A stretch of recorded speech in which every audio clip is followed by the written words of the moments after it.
Hello everyone, welcome to RR blouse design. आज की video में हम 32 चेस्ट साइज में प्रिंसेस कट ब्लाउज की कटिंग और स्टिचिंग देखने वाले हैं। इस ब्लाउज का जो बैक पार्ट रहेगा ना, उसमें हमारी डिजाइन रहेगी।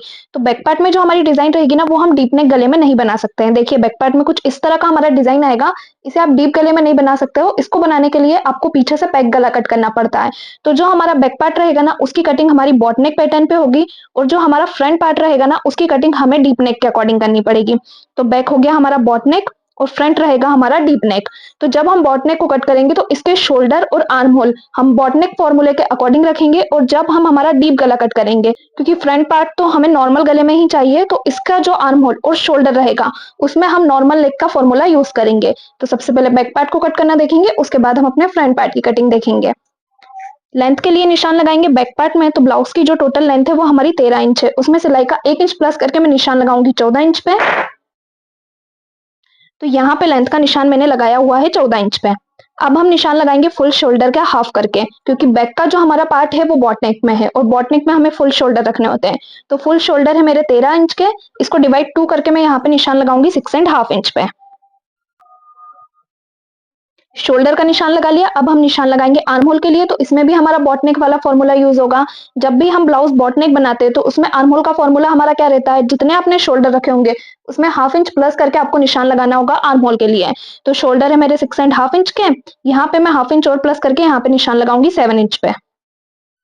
शोल्डर के लिए निशान लगा लेंगे 6.5 इंच पे। आर्म होल से शोल्डर वाली लाइन को मिला लेंगे और चेस्ट लाइन को भी स्ट्रेट कर लेंगे। अब हम निशान लगाएंगे चेस्ट के लिए। तो बॉटनेक ब्लाउज में आपको लूजिंग ऐड करते हुए चेस्ट के लिए निशान लगाना होता है। अभी हमारे चेस्ट का साइज कितना है, 32। 32 में आपको टोटल लूजिंग ऐड करनी है 2.5 इंच की, क्योंकि अब हमारा बैक पार्ट पैक हो जाएगा, और पैक में आपको लूजिंग ऐड करनी होती है। तो फ्रंट और बैक दोनों में आपकी लूजिंग सेम ही रहेगी।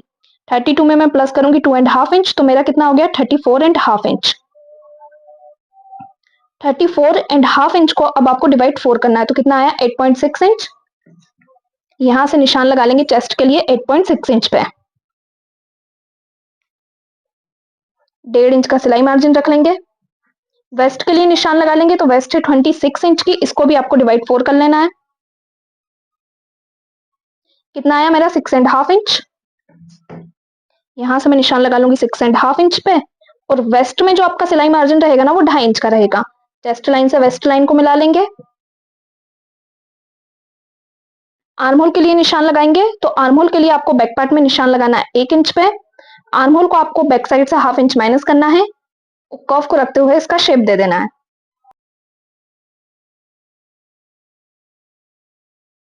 बैक पार्ट में हमारा डॉट आएगा, तो डॉट के लिए निशान लगा लेंगे 4 इंच पे। यहां से भी निशान लगाऊंगी मैं 4 इंच पे। और दोनों साइड से आपको इसको सिलाई में कवर करना है half half inch.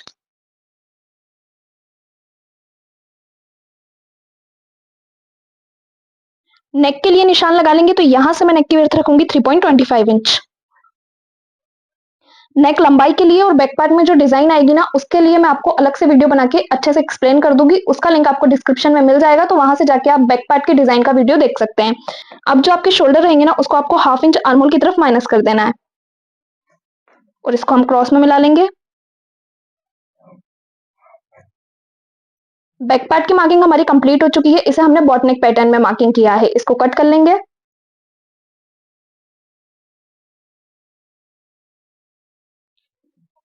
Back part को हमने कट कर लिया है। हमारा बैक पार्ट कंप्लीट हो गया। अब हम फ्रंट को देखेंगे। तो बॉट नेक ब्लाउज में तो हमने इसको कट कर लिया। अब जो हमारा फ्रंट रहेगा वो डीप नेक में रहेगा। तो इसको ध्यान से समझिएगा कि फ्रंट में हमारा क्या क्या चेंज होगा। देखिए, अब हम फ्रंट को कट करना देखेंगे। तो फ्रंट में भी सबसे पहले आपको निशान लगाना है लेंथ के लिए। लेंथ हमारी 13 थी, 1 इंच प्लस करके हमने निशान लगाया है 14 इंच पे। तो फ्रंट में भी हम निशान लगाएंगे 14 इंच पे। जब भी बैक का पार्ट बॉट नेक और फ्रंट का पार्ट डीप नेक रहेगा, तो दोनों में आपको लेंथ सेम ही रखनी है। तो यहां से मैंने लेंथ का निशान लगा लिया है 14 इंच पे। अब फ्रंट पार्ट हमारा ओपन रहेगा ना, तो नीचे की तरफ से 0.25 इंच का हम हुकाई पट्टी के लिए मार्जिन ले लेंगे। अब हम निशान लगाएंगे शोल्डर के लिए। तो आपको फ्रंट में सबसे पहले फुल शोल्डर के लिए निशान लगाना है। फुल शोल्डर कितने हैं हमारे 13 इंच के। 13 का हाफ करके हम निशान लगाएंगे 6.5 इंच पे। अब हम निकालेंगे हमारे परफेक्ट शोल्डर, क्योंकि फ्रंट का जो हमारा पार्ट है उसकी कटिंग हमें डीप नेक के अकॉर्डिंग करनी है। तो इतने शोल्डर हम इसमें नहीं रख सकते हैं। यहाँ से हमें शोल्डर को माइनस करना पड़ेगा। तो आपको यहाँ से 1.5 से 2 इंच तक का शोल्डर माइनस करना है। मैं यहाँ पे शोल्डर को माइनस करूंगी 1.5 इंच तक। तो ये हमारे परफेक्ट शोल्डर रहेंगे। इसको हम नाप के देख लेंगे। यहाँ से जो मेरे शोल्डर आ रहे हैं वो 5 इंच के आ रहे हैं। अब हम निशान लगाएंगे आर्म होल के लिए। तो डीप नेक में आर्म होल का फॉर्मूला क्या होता है, जितना भी आपके चेस्ट का साइज रहता है ना, उसे आपको डिवाइड 6 करना होता है। तो मेरे चेस्ट का साइज है 32 को मैं डिवाइड 6 कर लूंगी। 32 डिवाइड 6 किया तो मेरा कितना आया, 5.3 इंच। यहां से निशान लगाएंगे 5.3 इंच पे। शोल्डर का निशान लगा लेंगे 5 इंच पे। आर्म होल से शोल्डर वाली लाइन को मिलाएंगे और चेस्ट लाइन को भी स्ट्रेट कर लेंगे। अब निशान लगा लेंगे चेस्ट के लिए। तो बहुत लोगों को इसी में कंफ्यूजन रहता है कि बैक पार्ट में हमने 2.5 इंच की लूजिंग ऐड करते हुए चेस्ट का निशान लगाया है, तो फ्रंट पार्ट में भी हमारी 2.5 इंच की लूजिंग ऐड होगी क्या? तो हाँ, फ्रंट और बैक दोनों पार्ट में आपको 2.5 इंच की लूजिंग ऐड करते हुए निशान लगाना है, क्योंकि जब आप आर्मोल की तरफ इस तरह से मिलाओगे ना गोलाई में, तो यहाँ पे आपकी जो लूजिंग रहेगी ना वो कवर हो जाएगी। तो ये चीज आपको अभी क्लियर हो जाएगी। लूजिंग ऐड करते हुए हमने निशान लगाया था 8.6 इंच पे, तो यहाँ से मैं निशान लगाऊंगी 8.6 इंच पे। 1.5 इंच का हम सिलाई मार्जिन रख लेंगे। आर्म होल गोलाई के लिए निशान लगा लेंगे। तो फ्रंट पार्ट में आपको ये निशान लगाना है 0.75 इंच पे। शोल्डर से आर्म होल वाली लाइन का आपको निकाल लेना है एक सेंटर, और सेंटर से अंदर की तरफ आना है 0.25 इंच। अंदर की तरफ आने के बाद कर्व को रखते हुए आपको इसकी गोलाई देनी है।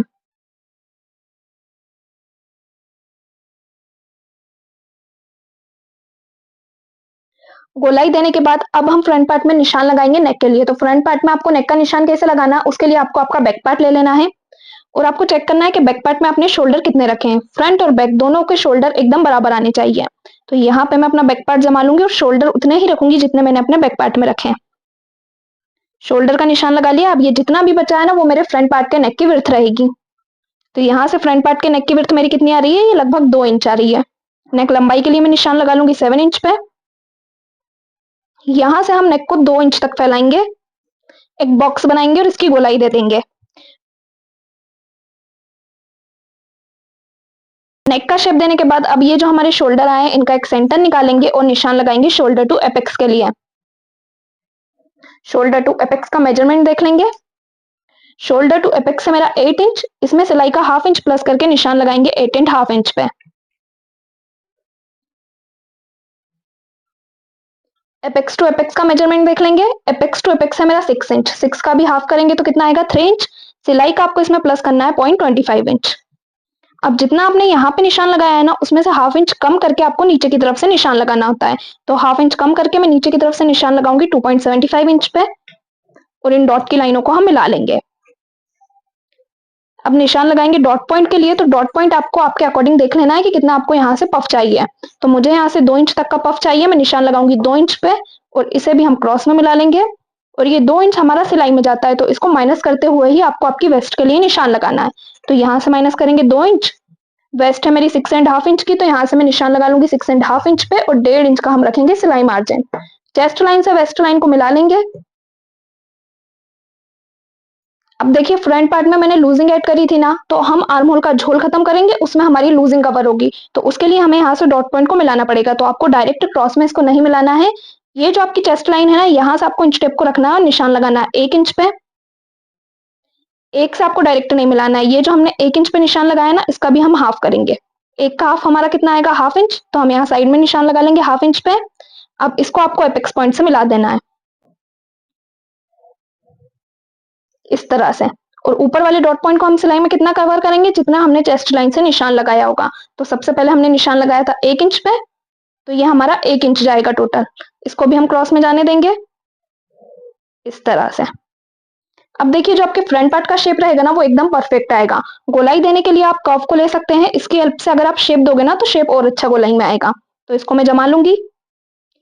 जमाते टाइम आपको ध्यान रखना है कि जो आपकी डॉट की लाइन है ना उससे कर्व आपका एक लाइन जितना अंदर की तरफ आना चाहिए, और इस तरह आपको राउंड में सर्कल को बना देना है।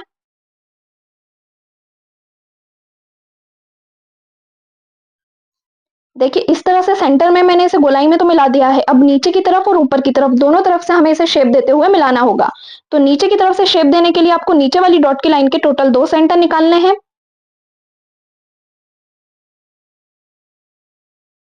अब जो मेरा फर्स्ट वाला सेंटर है ना उससे मैं हाफ इंच ऊपर आऊंगी, सेकेंड वाले सेंटर से 0.25 इंच ऊपर आऊंगी, और तीनों लाइनों को हम मिला देंगे।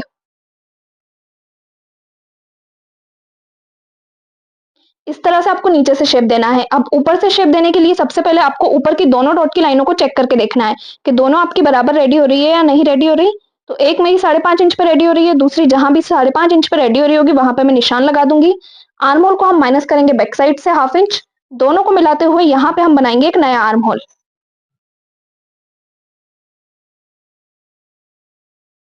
एक नया आर्म होल बनाया। अब ये जो हमने नया आर्म होल बनाया है ना, यहाँ पे आपको इंच टेप को रखना है एपेक्स पॉइंट तक। इसका एक सेंटर निकाल लेना है। सेंटर से आपको ऊपर आना है 0.25 इंच। और ये जो हमने गोलाई में मिलाया है ना, इससे मिलाते हुए आपको ले जाना है और इस तरह से शेप दे देना है।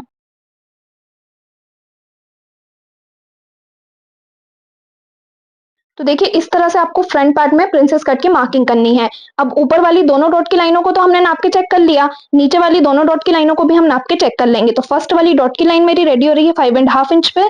दूसरी वाली जहां भी 5.5 इंच पे रेडी हो रही होगी ना, वहां पर मैं निशान लगा दूंगी इस तरह से। अब आपको बैक साइड से और फ्रंट साइड से 1-1 इंच ऊपर की तरफ आना है। तो यहाँ से मैं 1 इंच ऊपर आऊंगी और फ्रंट साइड से भी मैं 1 इंच ऊपर आऊंगी और इसको हम क्रॉस में मिला देंगे। बैक साइड से आपको क्रॉस में कैसे मिलाना है, यहाँ तक आपको 1 इंच तक ऊपर आना है। जहां तक आप फिटिंग डालोगे ना वेस्ट की, वहां तक आपको 1 इंच ऊपर आना है और इस तरह क्रॉस में मिला देना है। इस तरह से आपको बैक साइड से इसको माइनस करना है। अब जब हम इन्हें स्टिच करेंगे तो 0.25 इंच सिलाई मार्जिन इस पार्ट का और 0.25 इंच सिलाई मार्जिन इस पार्ट का, दोनों का मिलकर कितना हो गया 1/2 इंच। यहाँ से 1/2 इंच जितना कपड़ा हम निकाल लेंगे इस तरह से। अब बैक पार्ट में शोल्डर जहां आपने माइनस करे होंगे ना, फ्रंट पार्ट में भी आपको वही शोल्डर को माइनस करना है। तो शोल्डर को मैं माइनस करूंगी आर्म होल की तरफ 1/2 इंच। फ्रंट पार्ट की मेरी मार्किंग कंप्लीट हो चुकी है, फ्रंट पार्ट को हम कट कर लेंगे।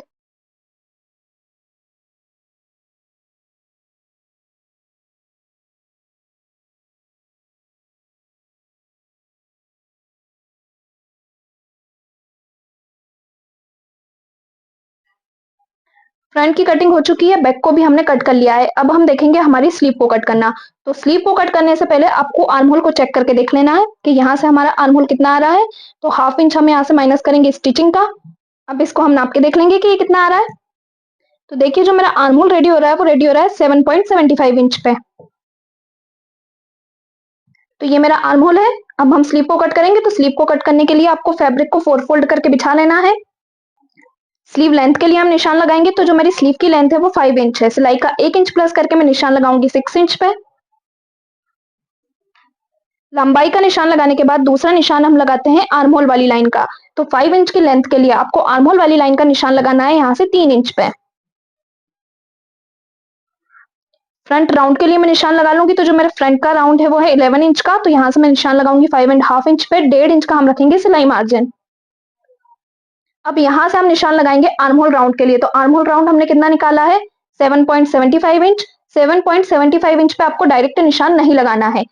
जब भी आर्म होल वाली लाइन का निशान 3 इंच पे लगता है ना, तो आपको कितना माइनस करना पड़ता है 0.75 इंच। तो 7.75 इंच में से 0.75 इंच में माइनस करूंगी और यहाँ पे निशान लगाऊंगी 7 इंच पे। 1.5 इंच का सिलाई मार्जिन रखेंगे। इन दोनों लाइनों को मिला लेंगे। अब ये जो हमारी आर्म होल वाली लाइन है ना, इसे क्रॉस में मिलाएंगे लेंथ वाली लाइन से और इसके टोटल 2 सेंटर निकाल लेंगे। फर्स्ट सेंटर से आपको 0.25 इंच ऊपर आना है, सेकंड वाले से 0.25 इंच अंदर की तरफ आना है और नीचे की तरफ से निशान लगाना है 1 इंच पे और 1 इंच से ही आपको गोलाई देनी है। देखिए इस तरह से आपको राउंड में मिला देना है। अब ये जो आपकी मार्जिन वाली लाइन रहेगी ना, इससे भी आपको एक लाइन जितना अंदर की तरफ जाते हुए मिलाना है। तो यहाँ पे स्लीव की मार्किंग हमारी कंप्लीट हो चुकी है। इस गोलाई को हम चेक करके देखेंगे कि ये हमारी 7.75 इंच पे रेडी हो रही है कि नहीं। तो यहाँ पे आप देखेंगे कि ये फिक्स 7.75 इंच पे ही रेडी हो रही है। स्लीव को हम कट कर लेंगे।